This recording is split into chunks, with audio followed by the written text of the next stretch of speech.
Well, if she goes, I'm really lonely. It's okay. I'm fine with. Are we good? Are we good, John? Oh, wow. Well,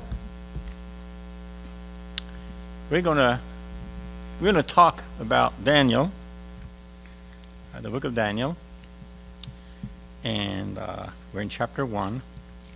I don't know how much of chapter 1 we can look at because there are a lot of things, but just wanted to say a few things, kind of taking a broader view of the book, kind of I would say a broad view historically and prophetically. Traditionally, we kind of look at Daniel like a book of little stories, about Daniel in the lion's den and things like that. Daniel in Babylon and his friends and not burning up, not worshiping. And these are stories, but there's something more to this if we look at it more closely. The situation of Israel in the book of Daniel is that they are in captivity, so that's not much fun. In fact, that's pretty dramatic. And when people are in situations like that, it seems that nothing is going very well, and there's always questions, where is God in all of this, and what is God going to do for us? Is there any hope for us? And I think that's what the book is addressing. He's addressing a people, a nation that are in a very difficult situation. They're out of their land. Their city is being destroyed. Their temple is being destroyed. They're among these Babylonians. And he's addressing this hopelessness. And I think he's helping us understand how to live among the non-believers. And today in the United States, I think, even here, we are often living among the unbelievers. No doubt about it. There's a lot of difficulty in this culture to accept the Christian faith, to live according to the Christian faith. There's a lot of opposition to it. A lot of things going on that are not better than what was going on back then. And as Christians, I think we struggle with that tension. And sometimes we can lose hope. I think that's what the book is all about. And the way the book deals with that is, the first way the book deals with that is that it shows that despite what goes on in the politics of the humans, despite all the wars, despite all the conquering Babylonians and then the Greeks and all these others, despite that it looks like the world is kind of winning the battle and things are going worse and worse, we can look at the fact that God is saying, don't worry about it because I'm still there. And I am the king. Nebuchadnezzar is not the king. He thinks he's the ruler, but he's there because I want him to be there. Cyrus the same. And all these rulers that we see and all these kingdoms that come that Daniel prophesies about, they come and go according to how God decides. Alexander the Great is in there. Cyrus is in there. A lot of the great kings of the ancient world, the Ptolemies, the Seleucids are there, the Egyptians are there. A lot of these people are there, are mentioned, especially in the second part, chapter 7 to 12, prophetically, what's going to happen to these nations. So that's what it's about. Instead of just little stories about Daniel. Why these little stories? Well, because there's a deeper meaning. I want to read to you 2 statements by 2 great kings that are found only in the Bible. If you look at the outward sources about these kings, like the Babylonian documents, if it belongs to Nebuchadnezzar, you will never see that he said anything like that, of course. And the same with Darius, however you pronounce it, the Mede, make the great statements about it's really God who rules. And these are not Jews. These are Babylonian and Medes. But they come to a point where God shows them, hey guys, I'm the ruler out here. This is what God is showing in this book. The ruler and the king is God. It's never the people we think. They don't decide where history is going. They think they do, but they really don't. God has a plan. Of course, the ultimate plan in the book of Daniel leads to the Messiah. I'm convinced that the last chapter that talks about the end and the resurrection has to do with the future. What God is going to do that's much greater than anything those kings could do. But look at Daniel chapter 7. Sorry, chapter 6. Well, before we look at chapter 6, that's Darius. Let's look at Nebuchadnezzar maybe first. Chapter 4, these statements that are made by this great king Nebuchadnezzar. It's pretty impressive. After he's restored to his normal self, after becoming basically an animal, here's what he says. So we read in verse 34, chapter 4, "At the end of the days, I, Nebuchadnezzar, lifted my eyes to heaven, and my reason returned to me, and I blessed the Most High, and praised and honor him who lives forever. For his dominion is an everlasting dominion, and his kingdom endures from generation to generation." That's the theme of the book of Daniel. It's not those little stories. They illustrate the fact that God reigns, but the real meaning of the book is God is the one who rules. And let's not be mistaken about that. All the inhabitants of the earth are accounted as nothing. And he does according to his will among the host of heaven, in the heavenly places, and among the inhabitants of the earth. And none can stay his hand or say to him, "What have you done?"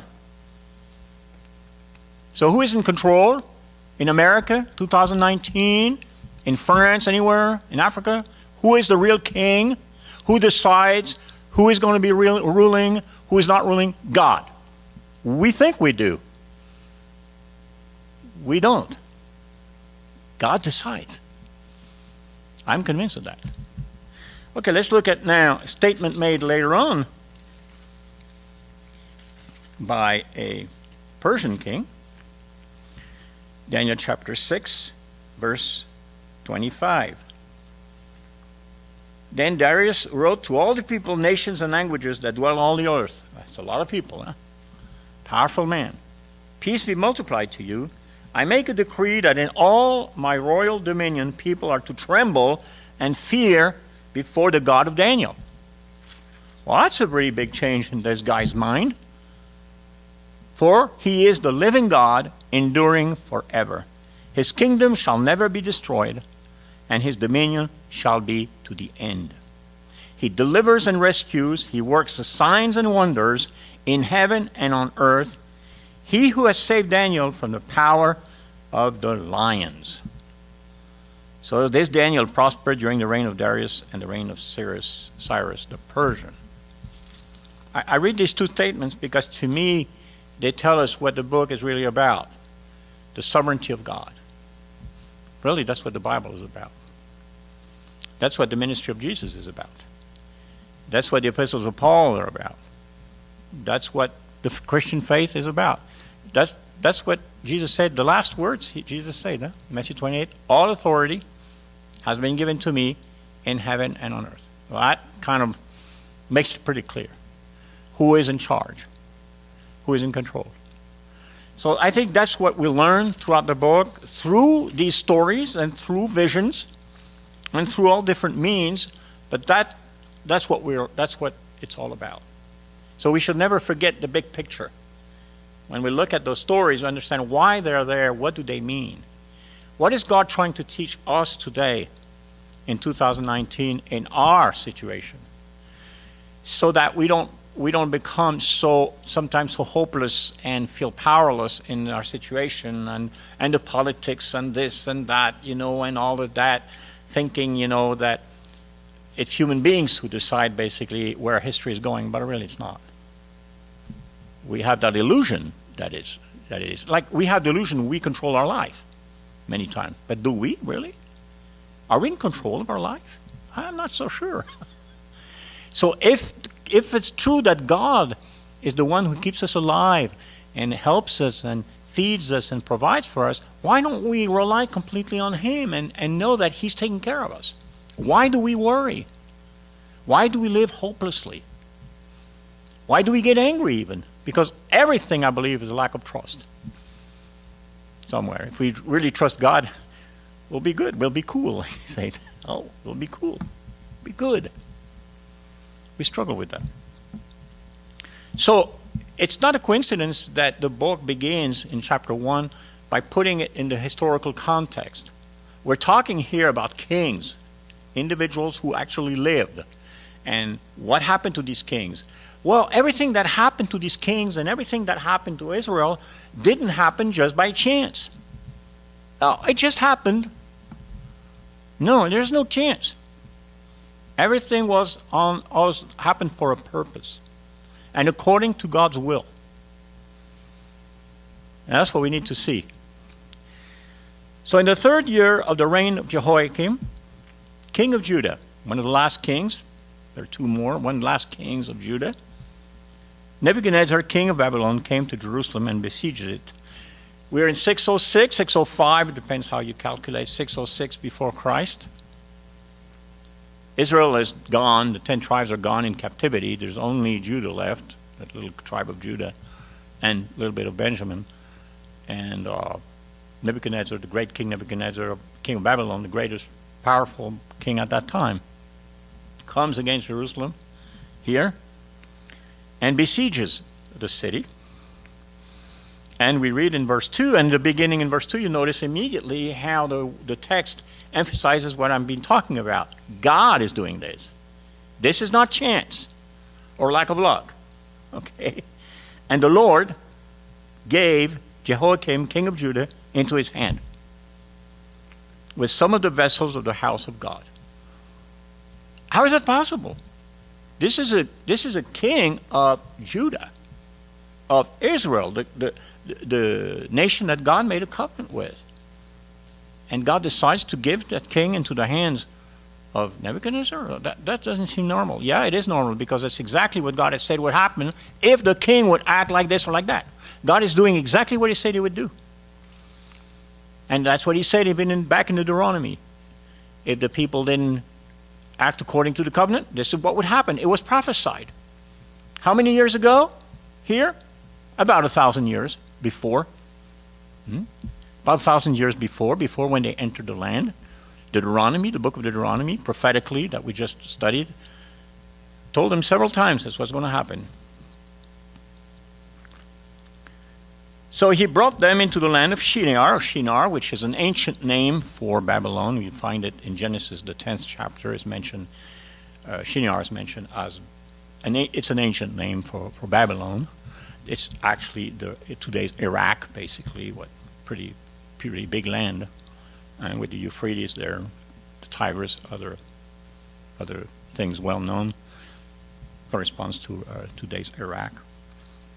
So he brought the vessels that were used in the temple to worship God, where? To the house of his God, and placed the vessels in the treasury of his God. That's pretty pretty bothering. That's bothering, isn't it? These vessels, these things they used to worship God in the temple, they were put now in the temple of this God. Wow. How could God let that happen? Well, does God really care about, golden goblets and things like that? Not that much, I think. He doesn't care that much about the stuff. It was good they had that, but he's not like it's so precious for him. Look, he lets it take into the temple of the house of his God. And then the king commanded Ashpenaz, his chief eunuch, and I guess we know what a eunuch is. I guess we don't need to explain what a eunuch is. Okay, good. To bring some of the people of Israel, both of the royal family and of the ability, youth without blemish, of good appearance and skillful in all wisdom, endowed with knowledge, understanding and learning, and competent to stand in the king's palace and to teach them the literature and language of the Chaldeans. Now that's a very interesting thing that they do here, because These are supposed to be enemies. These are supposed to be people that are conquering. But they're going to take these young men among them to have them in their system, to use them, to be teachers or leaders or construct. They would teach them architecture, or probably astronomy, a lot of different things that they would teach them. The language, which would be today's Aramaic, probably more of that kind of language. So that's what happens. The eunuch. The prophet Isaiah had prophesied, and we're going to look at the text, that if the people continue their ways, then Babylon will come and he will take the young men of Judah and make eunuchs of them. I believe that Daniel was made a eunuch. That's why it's mentioned like this. I believe that.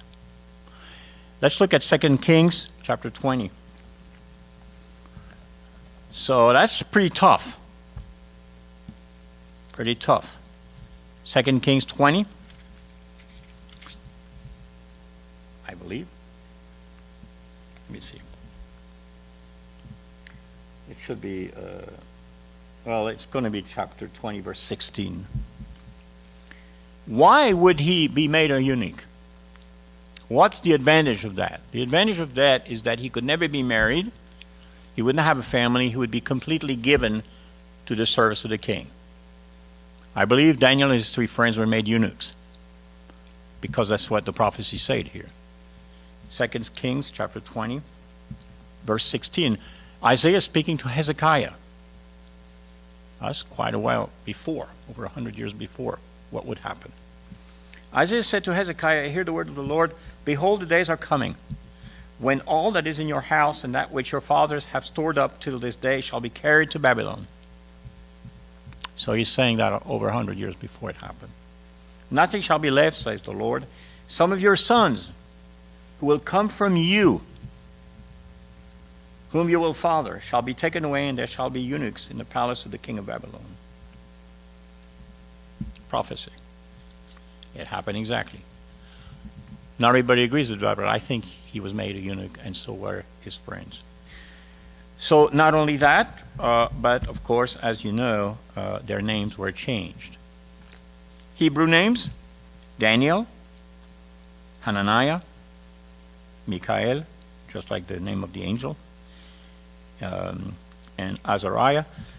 These 4 names are all formed with one form or another of the name God. For example, Daniel, formed with Dan and El, means God is my judge. God is at the end. El means the powerful one. It's one of the names for God. Same thing with Hananiah.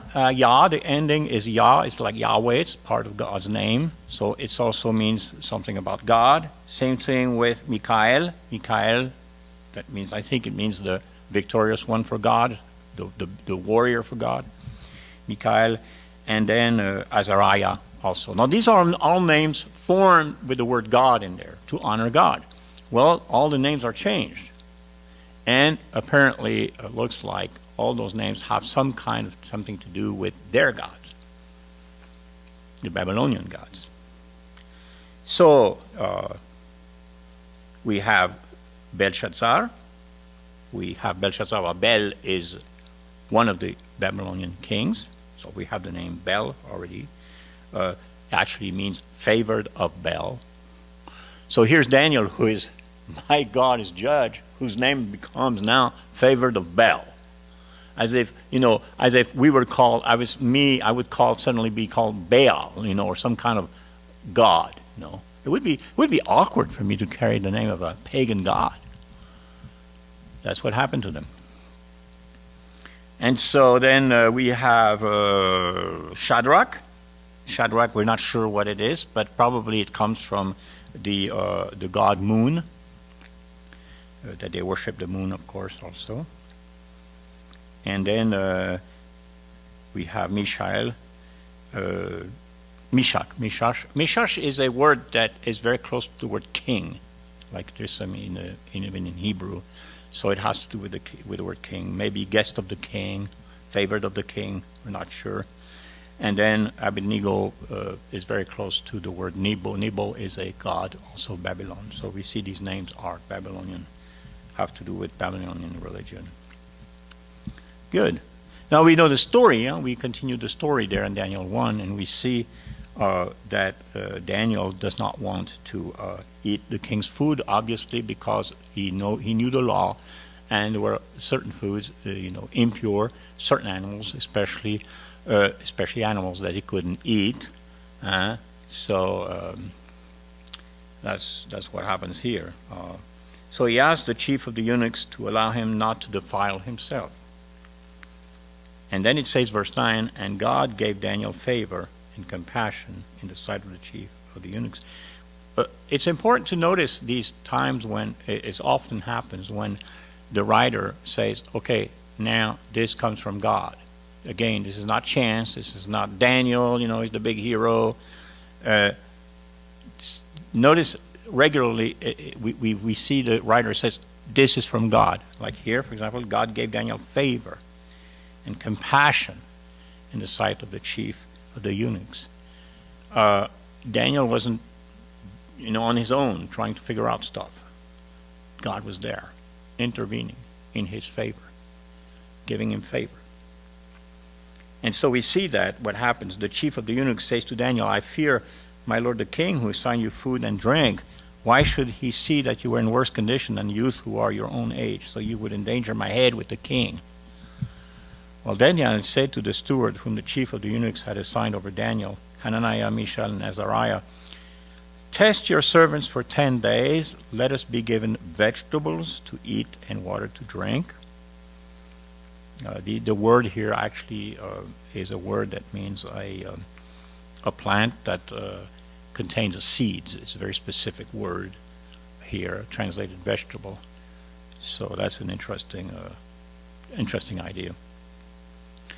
And then let our appearance, the appearance of the youth who eat the king's food, be observed by you, and deal with your servants according to what you see. So they're asking to eat only vegetables. This way, there's no risk of eating all the impure meats, And they would eat a lot of meat with the blood and stuff like that. They would eat a lot of strange things, from what we know. And of course, this way they avoid all problems. Now, it's not saying this text that we should be vegetarians. There are people who use that text like that. That's kind of like not what the Bible is trying to tell us. Of course, sometimes it's good to be eating only vegetables, depending on what meat are you buying? Where did it come from? How was it made? How were the animals grown? I ask myself these questions, naturally, because I like to know what I put in my mouth. However, I did put just half an hour ago 3 big chocolates in my mouth. I don't know where they came from, but they really tasted good. So, see, I'm not consistent, huh? Not really, because that chocolate was really good. It must have come from France or somewhere, I don't know. But anyway, that's what I did. I'm confessing. So the steward took away their food, the wine they were to drink, and gave them vegetables. And also the wine, notice that he doesn't want the wine either. Also about these foods, a lot of them would have been offered as sacrifice to the gods, especially the meats. So that's also another reason. And the wine, too. As for these 4 youths, and let's say youth, they could have been 14 years old, 14 to 18. They were very young. God gave them learning and skill in all literature and wisdom. And notice again, you notice that God, it's not, that they were necessarily smarter. That God gave them learning and skill in all literature and wisdom. And Daniel had understanding in all visions and dreams. It's amazing how this book is constantly emphasizing how the sovereignty of God. Even in areas like that. The eunuch it favors Daniel. Oh, that's a chance. That's a chance. I mean, Daniel must have been, kind of nice looking, and he was nice. No, God did that. God made it like that. They were good learners. They were skilled in learning. It came from God. Recognizing, where our gifts come from God. So they're very knowledgeable. So I think for 3 years they're going to be trained. In verse 18, at the end of the time when the king had commanded that they should be brought in, the chief of the eunuchs brought them in before Nebuchadnezzar. And the king spoke with them, and among all of them none was found like Daniel, Hananiah, Michael, and Azariah. He's giving them back their names, their Jewish names. Therefore they stood before the king. And in every matter of wisdom and understanding about which the king inquired of them, he found them 10 times better than all the magicians and enchanters that were in all his kingdom. Daniel was there until the first year of King Cyrus, which was 539, 538. So if you calculate, from 606, he might have been 15, 16 years old. Who is good in math? What age was he at that time, Cyrus? In his 60s, I would say.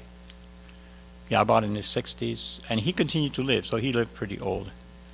When we read the story of Daniel in the lion's den, he was not a kid. He was an old man by that time. Maybe the lions were not very hungry for his food, for his flesh, but I don't think that's the explanation. But anyway, so it's an interesting, because they say here that their knowledge was 10 times better than the magicians and the enchanters of the kingdom. They had knowledge. These people were not. We think of the Babylonians, the Egyptians back then, like very ignorant, but man, when you look at the pyramids and some of the stuff that they did, the Egyptians, they actually were able to do brain surgeries. I mean, they were not dumb. They were very knowledgeable in medicine and all kinds of things. So that's an interesting point, and I had quite an interesting discussion today with somebody online who had a big question, because they are Christian, teaching in a Christian school, and they want to be going into what they call Christian-based classical Christian education. And they were talking about Cornelius Van Til. Cornelius Van Til was an apologete, a Catholic apologete, who wrote things and asking people what they thought about what he said. And Van Til was saying that we cannot have any kind of real knowledge of anything except with reference to God. And I said I don't agree with that at all. If we say that, we got a big problem. If we say that, and that's what Diderot pointed out during the Enlightenment in France. He says, wow, all these theologians and priests, well, what have they really discovered, in looking at nature, looking at insects and animals and the stars, and observation and experience? That's knowledge. That's really science, what we call science. So we don't need God for that. That was his argument.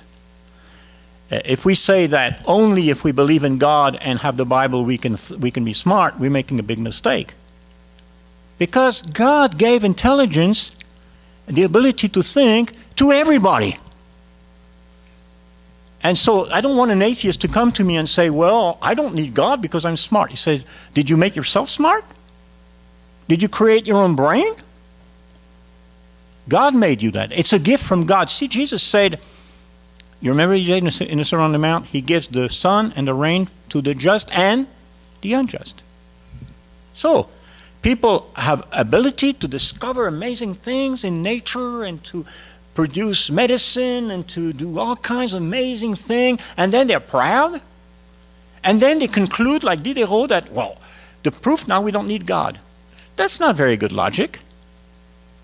Maybe it just proves that God created you with that ability, and he gives you freedom to use it. What an amazing God. Even though you boast and you're proud, and you reject him for that, he gave you that gift, and you reject him for that gift. It's crazy. So I was arguing. I said, no, we need to teach, even in the Christian context, that God has given all people that great ability to discover things, to go into the stars, to discover how body works. And we discover it just by observation, by our minds. That doesn't mean because we are able to do that we don't need God. That doesn't make any sense. So I was kind of giving that idea. I said, don't think that, don't tell these people that they have to believe in God in order to be intelligent. No, they're just not grateful and not recognizing where their intelligence comes from. That's their problem. So that was my. I say that because here we see that, and I was saying all of these people were brilliant in Babylon. The Egyptians, they did things incredible. They can't even explain even today how they built certain things. We don't know. Some people think it was from extraterrestrials. We don't know, but they were pretty smart, intelligent. They could do amazing things with very little technology. So, that's for the first chapter of Daniel. We're done.